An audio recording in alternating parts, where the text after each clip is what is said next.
सभी भाई बहनों को जय मसीह की। प्रभु की आशीष और उसका अनुग्रह आप सब पर होता रहे। मैं आशा करता हूं प्रभु की आशीष और उसके अनुग्रह में आप सब राजी खुशी और कुशल से होंगे और प्रभु की अनुमति से उसकी आशीष में आगे फल फूल रहे होंगे। तो आइए हम वचनों की तरफ चलते हैं। मत्ती रचित सुसमाचार अध्याय 26। मत्ती रचित सुसमाचार अध्याय 26 वचन 1 से 75 तक। 1 से 75 तक। यीशु के विरुद्ध षड्यंत्र। यीशु के विरुद्ध षड्यंत्र। वचन 1। जब यीशु ये सब बातें कह चुका तो अपने चेलों से कहने लगा। वचन 2।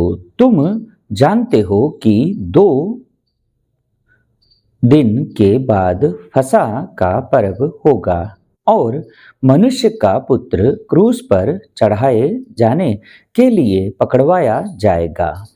वचन 3। तब महायाजक और प्रजा के पुरनिये काइफा नाम महायाजक के आंगन में इकट्ठे हुए। काइफा नाम महायाजक के आंगन में इकट्ठे हुए। वचन 4। और आपस में विचार करने लगे कि यीशु को छल से पकड़वाकर मार डालें। वचन 5। परंतु वह कहते थे कि पर्व के समय नहीं, कहीं ऐसा ना हो कि लोगों में बलवा मच जाए। वचन 6। जब यीशु बैतनिय्याह में शिमोन कोढ़ी के घर में था। वचन 7। तो एक स्त्री संगमरमर के पात्र में बहुमूल्य इत्र लेकर उसके पास आई और जब वह भोजन करने बैठा था तो उसके सिर पर उंडेल दिया। यह वचन 8। यह देखकर उसके चेले रिसियाए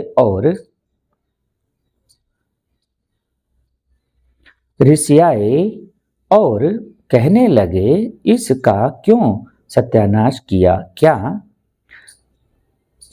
गया। वचन 9। यह तो अच्छे दाम पर बिककर कंगालों को बांटा जा सकता था। वचन 10। यह जानकर यीशु ने उनसे कहा, स्त्री को क्यों सताते हो? उसने मेरे साथ भलाई की है। वचन 11। कंगाल तुम्हारे साथ सदा रहते हैं, परंतु मैं तुम्हारे साथ सदैव ना रहूंगा। वचन 12। उसने मेरी देह पर जो यह इत्र उंडेला है वह मेरे गाड़े जाने के लिए किया है। वचन 13। मैं तुमसे सच कहता हूँ कि सारे जगत में जहाँ कहीं यह सुसमाचार प्रचार किया जाएगा वहाँ उसके इस काम का वर्णन भी उसके स्मरण में किया जाएगा। यहूदा इस्करियोती का विश्वासघात। यहूदा इस्करियोती का विश्वासघात। वचन 14। तब यहूदा इस्करियोती नाम 12 चेलों में से एक ने महायाजकों के पास जाकर कहा। वचन 15। यदि मैं उसे तुम्हारे हाथ पकड़वा दूं तो मुझे क्या दोगे? उन्होंने उसे 30 चांदी के सिक्के तोलकर दे दिए। वचन 16। और वह उसी समय से उसे पकड़वाने का अवसर ढूंढने लगा। चेलों के साथ फसह का अंतिम भोज। चेलों के साथ फसह का अंतिम भोज। वचन 17। अख़मीरी रोटी के पर्व के पहले दिन चेले यीशु के पास आकर पूछने लगे, तू कहाँ चाहता है कि हम तेरे लिए फसह खाने की तैयारी करें? वचन 18। यीशु ने कहा, नगर में अमुक व्यक्ति के पास जाकर उससे कहो कि गुरु कहता है कि मेरा समय निकट है, मैं अपने चेलों के साथ तेरे यहाँ पर्व मनाऊंगा। वचन 19। सो चेलों ने यीशु की आज्ञा मानी और फसह तैयार किया। वचन 20। जब सांझ हुई तो वह 12 के साथ भोजन करने के लिए बैठा। वचन 21। जब वह खा रहे थे तो यीशु ने कहा, मैं तुमसे सच कहता हूं कि तुम में से एक मुझे पकड़वाएगा। वचन 22। इस पर वह बहुत उदास हुए और हर एक उससे पूछने लगा, है गुरु, क्या वह मैं हूँ? क्या वह मैं हूँ? वचन 23। यीशु ने उत्तर दिया कि जिसने मेरे साथ थाली में हाथ डाला है वही मुझे पकड़वाएगा। वचन 24। मनुष्य का पुत्र तो जैसा उसके विषय में लिखा है जाता ही है, परंतु उस मनुष्य के लिए शोक है जिसके द्वारा मनुष्य का पुत्र पकड़वाया जाता है। यदि उस मनुष्य का जन्म ना होता तो उसके लिए भला होता। वचन 25। तब उसके पकड़वाने वाले यहूदा ने कहा कि है रब्बी, क्या वह मैं हूँ? वचन 26। यीशु ने उससे कहा, तू कह चुका। जब वह खा रहे थे तो यीशु ने रोटी ली और आशीष मांगकर तोड़ी और चेलों को देकर कहा, लो आओ, लो खाओ, यह मेरी देह है। खाओ, यह मेरी देह है।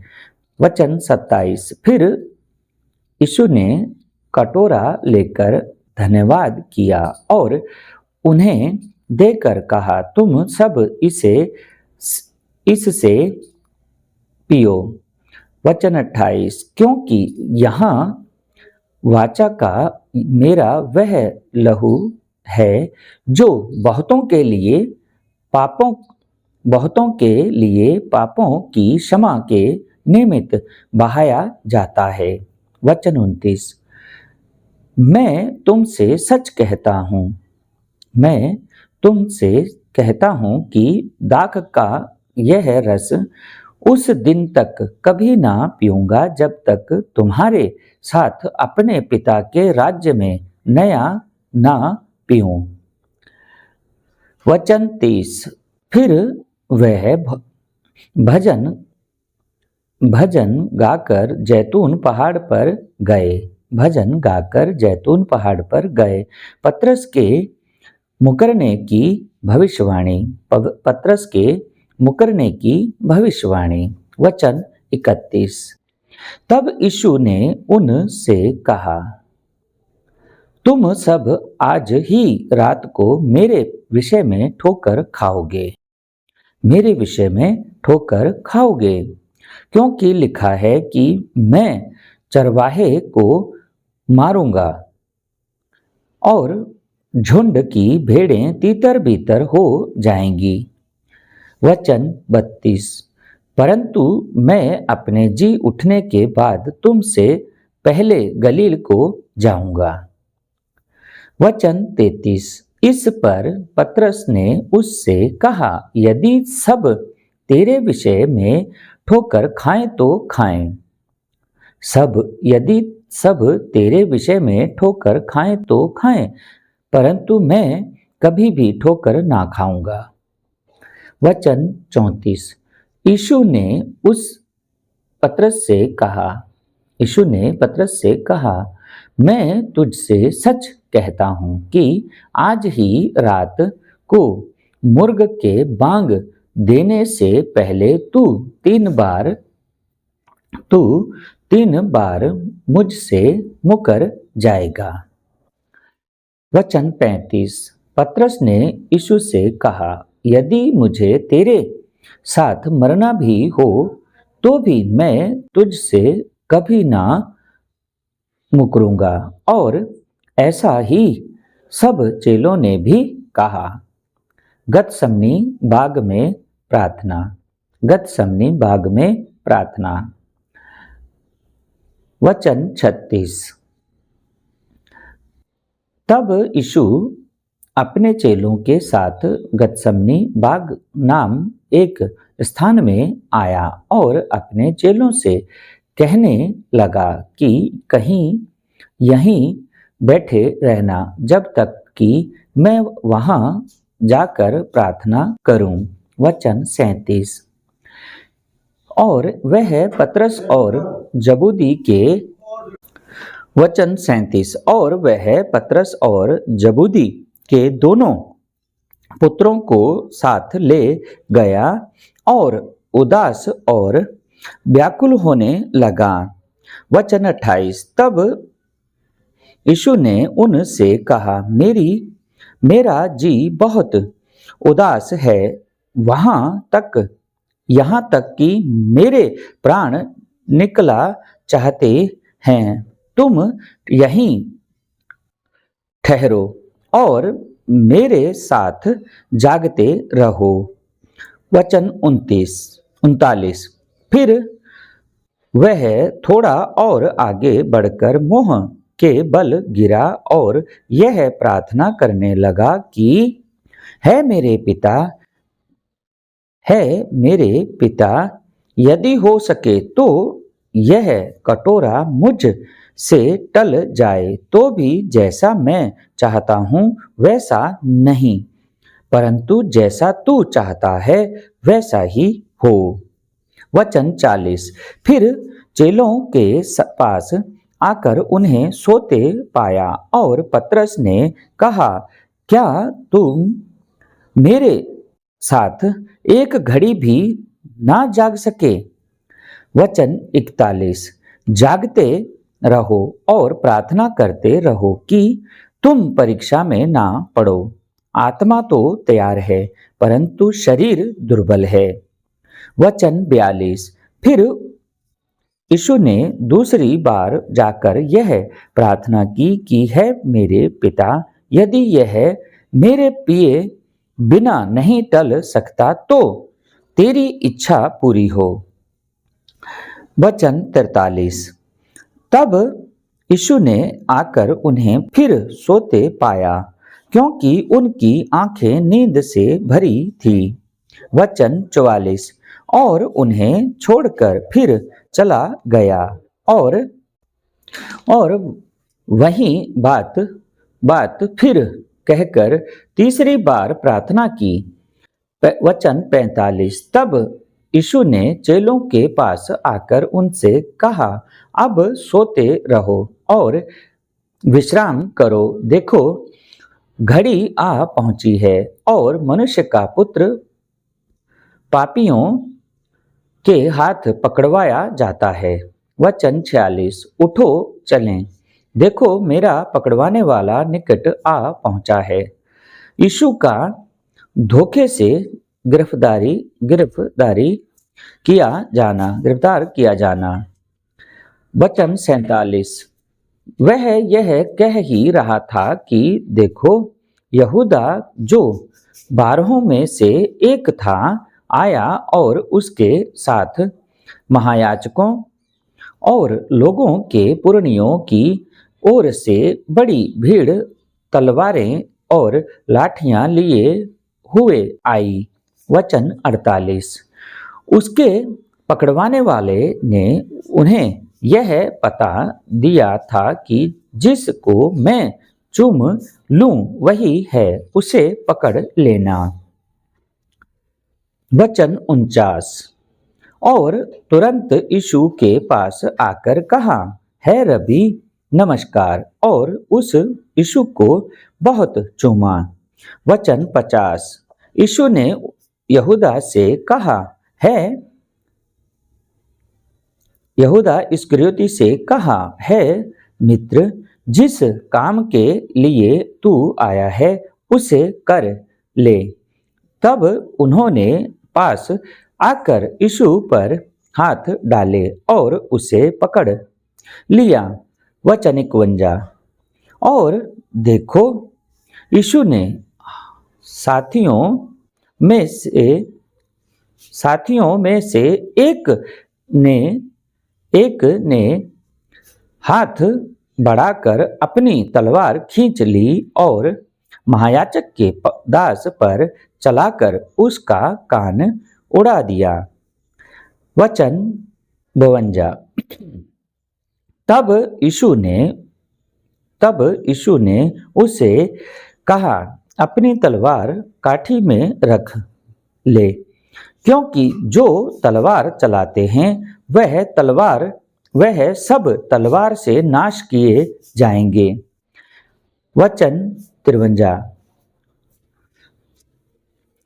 क्या तू नहीं समझता कि मैं अपने पिता से विनती कर सकता हूँ और वह स्वर्गदूतों की 12 पलटन से अधिक मेरे पास अभी उपस्थित कर देगा। हालेलुया।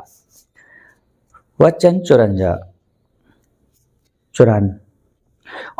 परंतु पवित्र शास्त्र की वह बातें कि ऐसा ही होना अवश्य है, क्योंकि पूरी होंगी।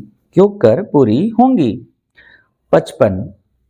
वचन 55। उसी घड़ी यीशु ने भीड़ से कहा, क्या तुम तलवारें और लाठियां लेकर मुझे डाकू के समान पकड़ने के लिए निकले हो? मैं हर दिन मंदिर में बैठकर उपदेश दिया करता था और तुमने मुझे नहीं पकड़ा। वचन 56। परंतु यह सब इसलिए हुआ है कि भविष्यवक्ताओं के वचन पूरे हों। तब सब चेले उसे छोड़कर भाग गए। महासभा के सामने यीशु। वचन 57। और यीशु के पकड़वाने वाले उसको काइफा नाम महायाजक के पास ले गए, जहां शास्त्री और पुरनिये इकट्ठे हुए थे। वचन 58।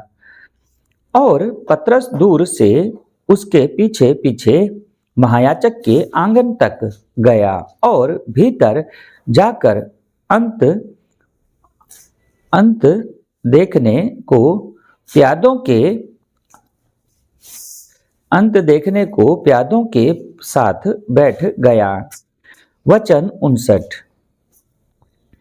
महायाजक और फरीसी सारी महासभा यीशु को मार डालने के लिए उसके विरोध में झूठी गवाही की खोज में थे। वचन 60। परंतु बहुत से झूठे गवाहों के आने पर भी न पाई। वचन 61। अंत में 2 जनों ने आकर कहा कि इसने कहा है कि मैं परमेश्वर के मंदिर को ढा सकता हूँ और उसे 3 दिन में बना सकता हूँ। यहाँ यीशु ने अपने बारे में कहा था कि मुझे मार दो और मैं 3 दिन के बाद दोबारा जीवित हो जाऊंगा, और इन्होंने इजराइल के मंदिर के बारे में सोचा और यहाँ इनसे फिर गलती हो गई। अंत में 2 जनों ने आकर कहा कि इसने कहा है कि मैं परमेश्वर के मंदिर को ढा सकता हूँ और उसे 3 दिन में बना सकता हूँ। तब वचन 62। तब महायाजक ने खड़े होकर उससे कहा, क्या तू कोई उत्तर नहीं देता? यह लोग तेरे विरोध में क्या गवाही देते हैं? परंतु यीशु चुप रहा। महायाजक ने उससे कहा, वचन 63। मैं तुझे जीवते परमेश्वर की शपथ देता हूँ कि यदि तू परमेश्वर का पुत्र मसीह है तो हमसे कह दे। वचन 64।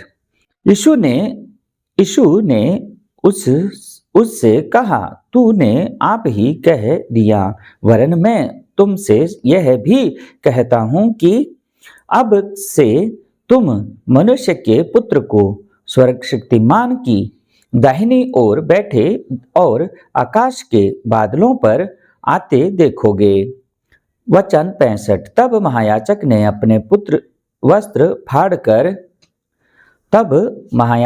अपने वस्त्र फाड़कर कहा, इसने परमेश्वर की निंदा की है, अब हमें गवाहों का क्या प्रयोजन। वचन 66। देखो, तुमने अभी यह निंदा सुनी है, तुम क्या समझते हो? उन्होंने उत्तर दिया, यह वध होने के योग्य है। हालेलुया। वचन 67। तब उन्होंने उस यीशु के मुंह पर थूका और उसे घूंसे मारे। औरों ने थप्पड़ मार के कहा।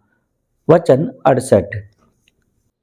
है मसीही, हमसे भविष्यवाणी करके कह कि किसने तुझे मारा। पतरस का इनकार।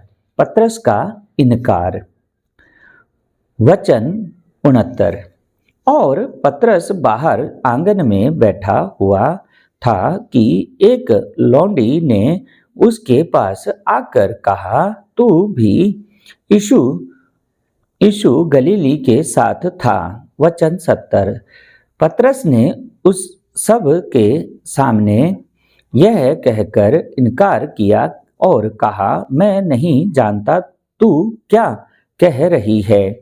वचन 71। जब वह बाहर डेवढ़ी में चला गया तो दूसरी ने उसे देखकर उनसे जो वहां थे कहा, यह भी तो यीशु नासरी के साथ था। वचन 72। पतरस ने शपथ खाकर फिर इनकार किया कि मैं उस मनुष्य को नहीं जानता। वचन 73। थोड़ी देर के बाद जब जो वहां खड़े थे उन्होंने पतरस के पास आकर उससे कहा, सचमुच तू भी उन में से एक है, क्योंकि तेरी बोली तेरा भेद खोल देती है। वचन 74। तब वह धिक्कार देने और शपथ खाने लगा कि मैं उस मनुष्य को नहीं जानता, और तुरंत मुर्ग ने बांग दी। वचन 75। तब पतरस को यीशु की कही हुई बात स्मरण आई कि मुर्ग के बांग देने से पहले तू 3 बार मेरा इनकार करेगा, और वह बाहर जाकर फूट फूट कर रोने लगा। हालेलुया, आमीन। Thank you Jesus. तो मेरे भाई मेरी बहन, ऐसे ही वचनों में हमें आगे तक चलना है और प्रभु की आशीष और उसके अनुग्रह में रह करके हमें और आगे बढ़ना है। आज के लिए वचनों में इतना ही। प्रार्थनाओं और वचनों में बने रहने के लिए आप सबका धन्यवाद। जो बातें हमें प्रभु मना करते हैं कि इन बातों से दूर रहना है, तो हमें उनसे दूर रहना है। तो आइए और प्रभु के वचनों का स्मरण कीजिए और अपने जीवन को बचाइए कि हमें हर एक बुरी बात से दूर रहना है और एक दूसरे के साथ से और प्रेम भावना से आगे बढ़ना है। तो आज के लिए इतना ही। आप सबका वचनों और दुआओं में बने रहने के लिए धन्यवाद। प्रभु आपको और आशीष दे। Praise the lord. आमीन।